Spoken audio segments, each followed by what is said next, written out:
Bienvenue pour cette vidéo spéciale Halloween. Donc dans celle-ci nous aborderons des jeux d'horreur. Nous verrons donc plus précisément un top 10 des meilleurs jeux d'horreur qui existent sous format de jeux de société. Et c'est parti. Pour commencer ce top 10 des meilleurs jeux de société d'horreur, nous commençons avec Ghost.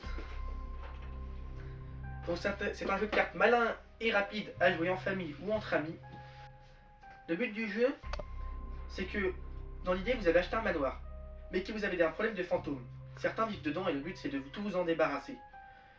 Mais il y a un autre problème, c'est que vos voisins qui ont acheté un manoir aussi ont eux aussi le même problème. Pour ce faire, le jeu se déroule en plusieurs manches. C'est vous qui choisissez en combien. Le jeu se met en place ainsi. Dans la boîte, vous trouverez des jetons qui symbolisent le nombre de victoires que vous avez gagnées, le nombre de manches. Pour gagner une manche, vous devez vous débarrasser de toute votre pile de cartes personnelles, votre pioche perso. Vous n'avez pas le droit de regarder dedans. Et il y a aussi une pioche globale pour tous les joueurs. Donc le premier qui arrive à se débarrasser de toute sa pioche personnelle et de ses cartes en main, donc normalement c'est 3 ou plus en fonction du nombre de joueurs, gagne la partie. Pour commencer ce top 10, nous proposons de nous présenter Fiesta de los Muertos. Donc c'est un jeu d'ambiance qui reprend le principe du téléphone arabe. Chaque personne doit ressusciter un personnage historique ou fantastique. Au début de la partie, vous recevrez un personnage, donc dans une des cartes indiquées ici, par exemple là c'est Don Quichotte, et vous écrivez un mot qui vous y fait penser sur votre plaquette. Ensuite vous la passez à votre voisin, qui écrit un mot qui lui fait penser, qui le passe à son voisin, et ainsi de suite. Ensuite, en fin de partie, vous avez plusieurs cartes. Vous avez plusieurs cartes qui sont devant vous, et plusieurs noms, là on peut imaginer des noms, qui sont marqués sur les plaquettes. Le but est de relier ces personnages historiques ou fantastiques aux adjectifs qui sont marqués sur les plaques. La personne qui en trouve le plus a gagné. Voici un jeu intemporel, le loup-garou et toutes ses variantes que vous voyez tous ici d'ailleurs. Sachez qu'avec de bonne musique d'ambiance, ils vous donneront à coup sûr des frissons. Ou des fous rires, ça dépend de votre manière de jouer. Si vous voulez une partie pas trop longue pour peu de joueurs, sachez qu'il existe le loup-garou pour une nuit, avec comme extension loup-garou pour un crépuscule. Ou alors, si vous voulez plus de personnages encore, il y a Vampire pour une nuit. Sachez que ces 3 boîtes sont regroupées dans Loup-garou pour une nuit Epic Battle, qui regroupe les meilleurs personnages de chacune de ces 3 boîtes. Mais pour une partie plus longue, plus intéressante, avec plus de personnes, le Loup-garou de base, de tierce lieu, reste le meilleur. Une des extensions, vous incarnez un personnage précis, avec ses propres compétences, et vous devez faire gagner votre camp d'une manière ou d'une autre, même si c'est la plus horrible. Ensuite, notre top 10 avec Welcome Back the Dungeon. Voici la boîte. C'est un jeu de cartes dans lequel vous incarnez un aventurier avec ses propres équipements.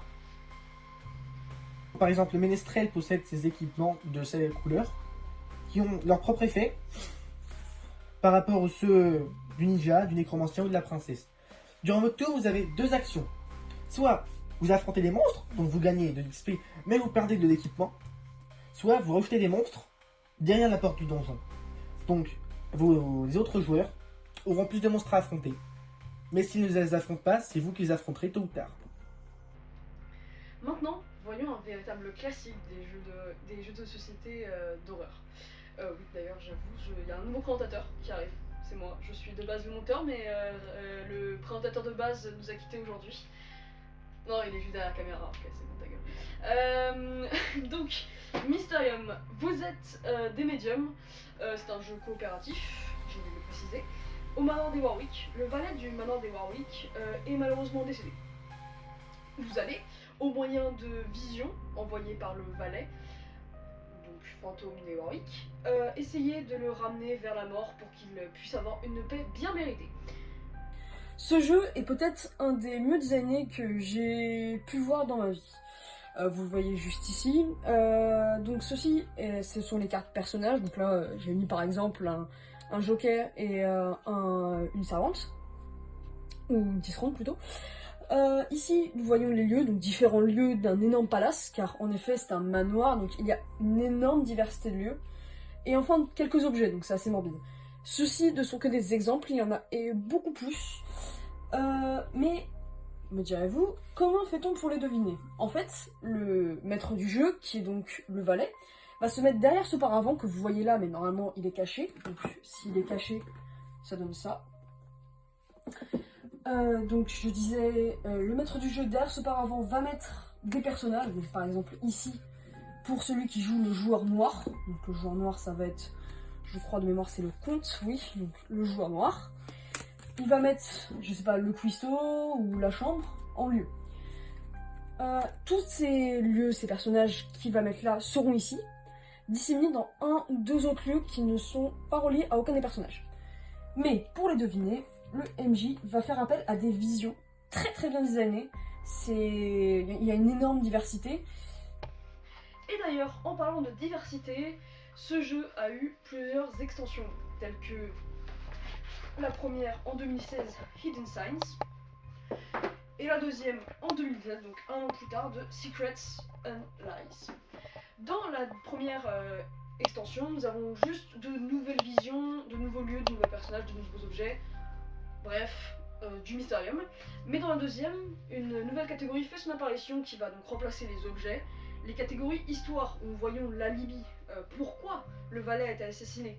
Donc typiquement, nous avons ici, pour des raisons de poker, il a triché au poker, voilà, il se fait tirer dessus. Il est dans une secte, il a trop parlé, on ne sait pas. Voilà, c'est quand même très sujet d'interprétation, c'est extrêmement agréable parce que ça peut justement faire réfléchir et donc propice à de nouvelles visions. Pour revenir sur son succès, il y a eu une variante de Mysterium, le Mysterium Park, donc un Mysterium plus court, donc avec moins de tours, alors oui il est un peu limité, avec moins de tours possibles, mais surtout que les personnages et les lieux. Ça prend aussi dans un autre cadre. Ça prend aussi place dans un autre cadre, donc celui d'un cirque, comme vous voyez juste ici, au lieu de celui du manoir classique de Mysterium. Le jeu d'horreur par excellence. Vous vous retrouvez dans les profondeurs de la Terre suite à un problème de spéléologie et vous tombez dans une grotte. Vous devez coopérer avec les autres joueurs pour pouvoir trouver la sortie qui se situe dans une des dernières cartes de la pioche. Mais pour ce faire, vous devrez traverser pas mal d'épreuves, notamment des inondations, des nuages toxiques et bien d'autres. Et comme dans tous les films d'horreur, êtes-vous vraiment seul? Pour trouver la sortie, vous devrez faire face à des horreurs qui vous attendent dans l'ombre. Surtout coopérer ou pas, car Subterra ne va sortir que les meilleurs ou les pires.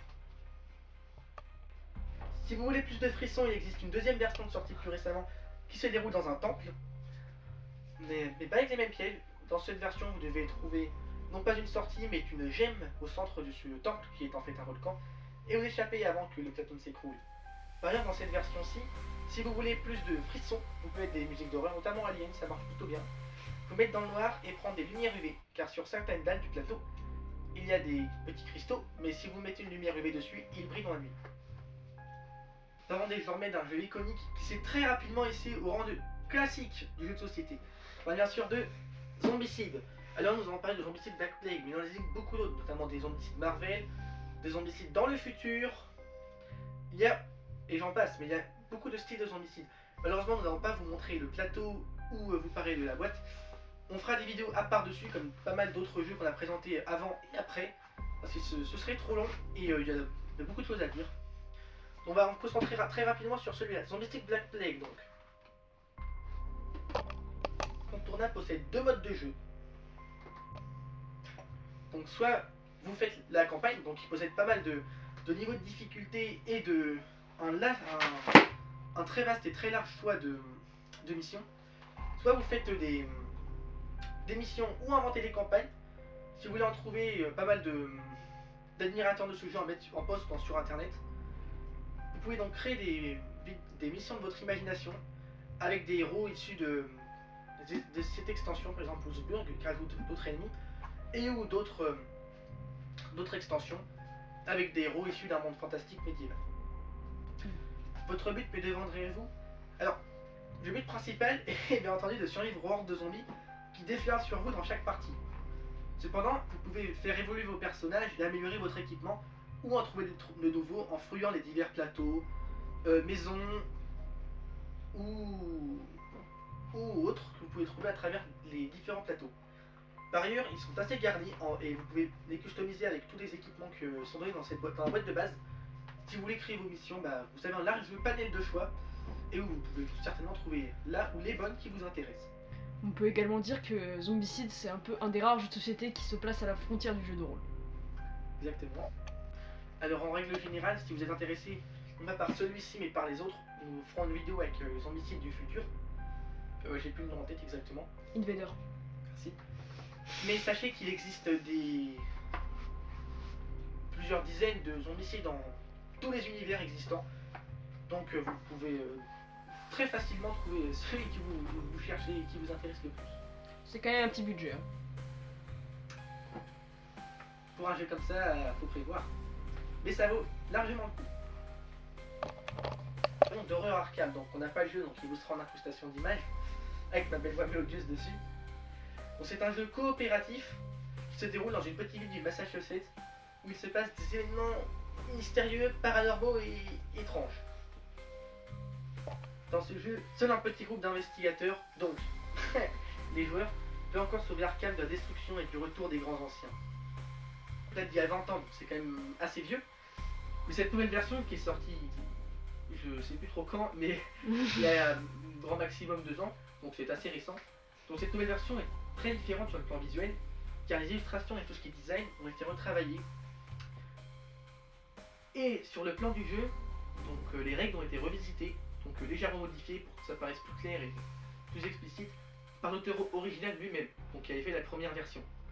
Aucun fan d'énigmes de Cthulhu ne peut manquer l'opportunité d'acquérir ce grand classique des jeux inspiré de l'appel de Cthulhu. Attention, les fans de DC, ce n'est pas le bon univers. Je pré-shot déjà les commentaires en mode Arkham c'est DC ou c'est Cthulhu? Non, c'est Cthulhu là, c'est bon, c'est Massachusetts. Allez, merci. Donc en avant-dernier choix de ce classement, nous vous présentons les demeures de l'épouvante. Si vous ne connaissez pas ce jeu, c'est avec Horror Arkham, ce sont 2 gros classiques des jeux d'horreur. Donc on met à la fin parce qu'ils sont quand même assez compliqués à jouer, mais aussi très longs. Mais ce sont quand même des très bons jeux. Donc comme Arkham, c'est un jeu de plateau coopératif d'horreur et d'enquête pour 1 à 5 joueurs. Vous incarnez des investigateurs, donc je crois que c'est les mêmes, qui s'aventurent dans les salles sombres des demeures hantées d'Arkham. Donc encore un MV, on peut dire que c'est la suite du jeu d'avant. Et dans d'autres endroits sinistres, pour y découvrir d'étranges secrets, élucider des énigmes sournoises et affronter des dangers surnaturels. Si vous aimez ce type de jeu, de nombreuses extensions pour ce jeu-là existent, pour améliorer l'ambiance et beaucoup d'autres choses. Mais enfin, sachez qu'il n'y a pas que Horror Arkham et Demeure de l'épouvante. Comme jeux d'horreur, ce sont juste les 2 plus gros et les plus connus qu'on peut trouver en magasin. Mais il en existe plein d'autres qui sont très moins connus, mais qui sont tout aussi bien et peut-être beaucoup moins chers. Dans ce top 10, qu'on n'a pas forcément parlé de personnages iconiques d'Halloween, à part peut-être le loup-garou, dont on a parlé forcément pour ce top 10. Mais là, on parle bien évidemment de Dracula dans La Fureur de Dracula, je pense le plus gros jeu du top 10, même si votre présentateur semi-préféré nous a parlé de 2 autres jeux, donc La Fureur à Arkham, qui est dans Cthulhu, donc qui est très gros aussi, et l'autre dont je me souviens pas, qui est aussi visiblement très gros. Celui-là, il va nous prendre tout l'après-midi, mais ça vaut le coup, honnêtement.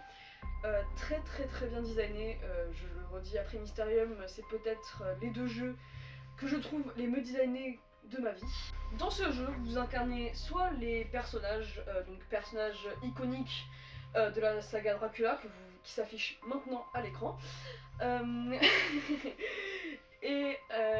ou alors Dracula. Les buts pour chacun des 2 types de personnages sont complètement différents. Les 4 personnages iconiques vont vouloir chasser Dracula, donc tout le monde va se trouver à un point précis. Les 4 personnages, entre très gros guillemets, gentils, on sait où ils sont, et donc Dracula sait où ils sont. Dracula, nous ne savons pas où il est. Le but pour donc les personnages est de le trouver avant que Dracula arrive à 6 dans la résolution, donc dans le nombre de vampires qu'il va réussir à choper. Quand les 4 personnages, les 4 héros ont réussi à trouver Dracula, bien évidemment le but est de le tuer. Bien évidemment ce n'est pas aussi simple, il y a des cartes actions pour Dracula, mais certainement nous ferons une vidéo complète sur le sujet, car là c'est une vidéo très rapide pour Halloween. Un jeu donc pour experts, ceci est une vieille édition, donc même si elle est extrêmement bien designée, je suis pas sûre que vous puissiez encore la trouver sur le marché. Cherchez si vous voulez. Maintenant, je crois qu'il y a une nouvelle édition qui est sortie à bientôt qui a l'air assez jolie aussi. Celle-là, je la trouve très belle. C'est mes parents qui l'ont trouvée il y a longtemps, donc elle est très vieille et elle est très jolie. Merci beaucoup. C'était la fleur Draco. Donc si vous avez aimé cette vidéo, n'hésitez pas à la partager, à vous abonner si ce n'est pas fait et à activer la cloche. Et à puncher le bouton j'aime s'il vous plaît, si vous l'avez aimé. Merci. Et à nous soutenir dans les commentaires, ça nous ferait extrêmement plaisir, ce serait un très bon moyen pour soutenir la chaîne. Avant tout, on espère tous que cette vidéo vous aura plu. Si c'est le cas, et attendez que nous sortons d'autres vidéos, ça ne devrait pas prendre trop longtemps. C'était Explique à jeu, passez une bonne soirée.